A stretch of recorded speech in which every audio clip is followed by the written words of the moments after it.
the Rio Olympics. Jim Ryan's been there the whole time, giving us the update each and every morning. This will be our last conclave. Good morning, Jim Ryan. Morning, McGraw. I will be here tomorrow, by the way, too, to talk about something else related to Olympics and what happens afterwards. So if you want to have me on that, I'll be glad to join you tomorrow at this time. All right, good. Let's if talk. Not, forget it. We'll talk to you next time, either or. So how do we finish up over the weekend? 121, if you're talking about gold medal count, 121 altogether for the United States.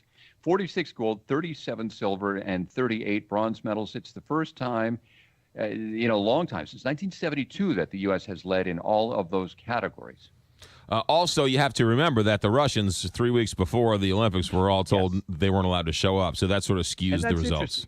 I suspect there may be in the record books in years to come an asterisk next to these Olympic totals, because the Russians were, that team was about half the size that it would have been otherwise because of the doping scandal, the government-sponsored doping scandal in Russia. Yeah. What were some of the more surprising aspects? I mean, everyone knew about Simone Biles and Michael Phelps. So what were some of the surprises?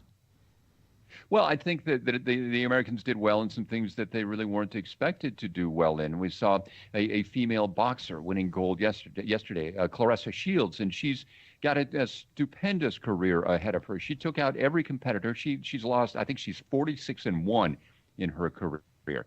First time that we'd won a gold medal, I think, for men or for women in boxing, and she brings that home. So, I mean, there were surprises. Of course, it was the first time in more than a century that golf had been played in the Olympics. That was brought back, done so successfully in a brand new course here.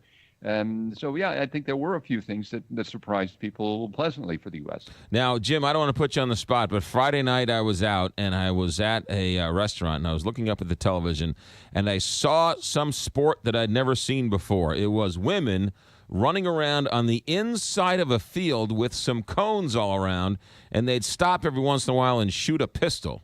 Now, what sport was that? That should be, it's not triathlon, but there is a shooting sport that does involve running and then taking different positions, a prone position, a standing position. It's part of the shooting competition. It's one of those sort of, minor sports that you see only during the Olympics. Trampoline, of course, was one competition that took center stage for a while here. So, yeah, I think that you learn something every Olympics if you watch carefully enough and look down the list of sports that maybe a lot of people are not paying attention to. Yeah, I actually think they've sort of run out of sports to sort of come up with. If you have women running around a field in cones and then shooting pistols, they've sort of ran out of sports to make Olympic sports. Well, maybe. Somebody made a mistake yesterday and wrote baseball into one of the notes. Should there be baseball in the Olympics? Yeah, baseball was there. It was there. I don't know if it succeeded or why they took it out, but it was there. Outside of the venues, there was so much talk about Zika and the buildings and the sewage in the swimming venues.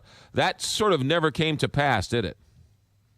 Well, it really didn't. And security was a big issue, too. And you had a few security instances of journalists on a bus who either were shot at or had rocks thrown at their bus. You had street crime, that sort of thing, away from the Olympic venues. So I think that the Rio de Janeiro attempt to cut into crime problems, it paid off. You see sort of a relaxed attitude around here today. Not nearly as many security people walking around. So I think that was sort of the thrust of it, was try to cut into what could have been a really nasty situation. Yeah, and then, of course, the whole social side of things, what happens now to all of these venues. They had the venues from the World Cup soccer game a couple of years ago. They never used any of those venues for these Olympics, did they? No. Well, I think the Maracanã was from the soccer World Cup, but many of the others were brand new. They had to, in fact, what's called Baja, they had to build many of those venues from just the last 4 or 5 years. What happens to them next? That's a great question. And if you look at Olympic history over the last 20 or 30 years, you see places like Athens and Torino, places where the Olympics, even Sochi just 2 years ago, many of those venues have gone disused, but they've got plans in place to try to use these in the best way possible. One is being turned into a school, and one of the others is being used by the military. So I think there are some kind of built-in and long-term uses for many of these facilities. Jim Ryan, great job. Have a good week. Thanks for checking in. Thanks, McGraw. You got it. Jim Ryan, live in Rio, the home of the Summer Olympics. It's now officially in the books, the good, the bad, and the ugly. And it looks like, you see where Ryan Lochte might be penalized, might be at least somewhat disciplined by the swimming federation, the U.S. Swimming Federation, for his wild accusations. He has come out and apologized for saying that he was less than truthful when it was all said and done. So for all of those who were defending Ryan Lochte isn't even defending himself anymore. 6:56, Big 550.